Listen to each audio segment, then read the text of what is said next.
So here we are at the edge of December, toes right on the edge, peering over into the final month of the year. And I've already heard some of my favorite Christmas songs while I've been out and about, even before I fired up my own Christmas playlist. And two of my favorites that you should definitely check out. One of them you've heard of, and one of them I'll bet you haven't. The one you haven't heard of is a guy named Gary Hoey. Fantastic guitarist, great instrumentals, and cool album titles like Ho Ho Hoey. I mean, how can you go wrong with that, right? And the second is one you probably have heard of and one of my all-time favorites, and that is Trans-Siberian Orchestra. And yeah, maybe there's a little bit of a theme here. I like a little guitar. Okay, maybe I like a lot of guitar, and maybe that's not your thing. So if that's not your thing, check out Mannheim Steamroller. Some really good stuff. And the season wouldn't be complete for my kids without the Chipmunks Christmas.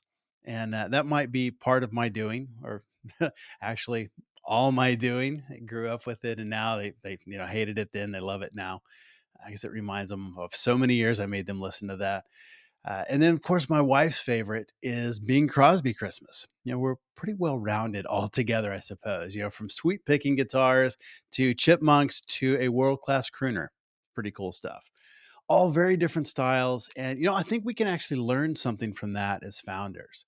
Standing out in a crowded marketplace is like trying to be heard at a rock concert. I mean, you are either the lead singer or you're just lost in a crowd, another voice that nobody's hearing because it's so loud.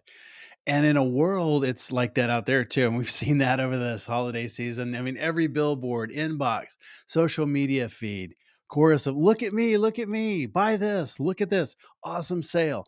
And so, how do you grab the spotlight and keep it, especially in an environment that's super noisy and this time of year? So, I bet most of you have started shopping already. I mean, Black Friday, Cyber Monday, always big deals, big sales. And retailers try really hard to stand out and compete for those dollars. And some shout louder, some have doorbusters, and others are a little more creative and long term. And there's a company out there called Patagonia, and I think about them often when I think about standing out. And so they are a company that sells outdoor gear. I mean, a lot of companies do that, right? But they've done something that is really different. They didn't just sell outdoor gear, clothes, or things like that. They really sold a rebellion against fast fashion and a pledge to save our wild spaces. So things that most companies they're really about sales and we're going to give you some awesome deal or do something. Patagonia's taken a different stand and where they really stand for something. They weren't just a brand, but really became a battle cry for a movement. And now that's not just standing out, that's really being a beacon. It's not instant savings, buy now, but it inspires lifetime loyalty. So it's picking up the dollars now, but it's for a lifetime. It's not just for a sale until 11 a.m. and then they're done. So top that, building a brand like that. Then they gave away the company. The founder been around for a long time, 50-year-old company or so, multi-billion dollars, gave it away. I mean, that is all in commitment. That kind of standing out, that makes people pay attention. So, how can you be the Patagonia in your field? Here's a three-step gig. First, we want to craft your unique story. And this is your anthem, your rallying cry. It's not just what you do, it's why you do it. Patagonia championed environmental activism, turning every purchase into an act of conservation. So find the story that connects deeply with your audience. Don't just copy somebody else because somebody else didn't. Hey, that's cool. But what really resonates with you? What resonates with your audience? What would you give away your company for?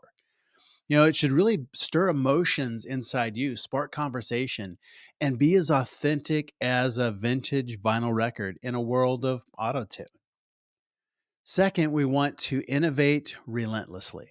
And here's where you play lead guitar on a flaming stage. Innovation isn't just about being different, it's about being better. Just being different doesn't instantly mean better. I mean, sometimes being different is just weird. But focus on better, better for your customers, better for your community, better for the world. Whether it's a product, service, the way you run your business, make it so revolutionary that it can't help but stand out. It's about creating the I've never seen anything like this before movement.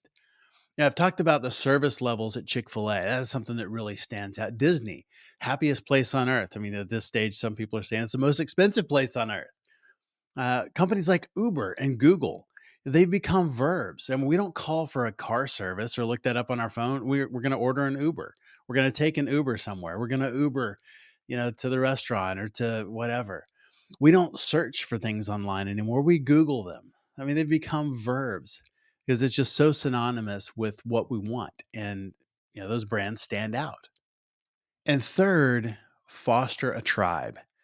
Every rock star out there has fans, but legends have tribes. Think about some of the biggest stars that you know. They're not just like big stars, but they've really built a tribe. One that comes to mind is Taylor Swift. I mean, you've got a tribe, they're Swifties. And this is something, like the music, don't. She's done some great, great things from a brand perspective and made some incredible business decisions as well that have put her where she is. I mean, absolutely. She has built a community around her brand. And you need to do that with your brand as well. Engage your community, listen to them, make them feel like they're part of your journey. And next week, we're actually talking with Adam Robinson from retention.com. And he's done a great job with that of building a community around the brand and following his journey. That's what you want to do. Take a look at what he's doing, and that's what you want to do with your business as well.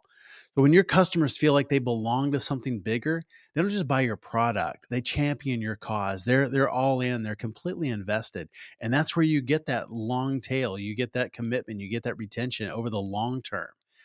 And if you need help with building community, check out the episode with Lloyd Lobo, where he talks about community led growth and just lays out the strategy right there. Great, great stuff. So, who's ready to crank up the volume and make some noise in this crowded marketplace? Remember, it's not just about being the loudest, it's about being the most unforgettable. And we do that through impact and creating an experience for our tribe. Let's rock this market. Who is your favorite seasonal artist? Drop it in the comments. Let me know.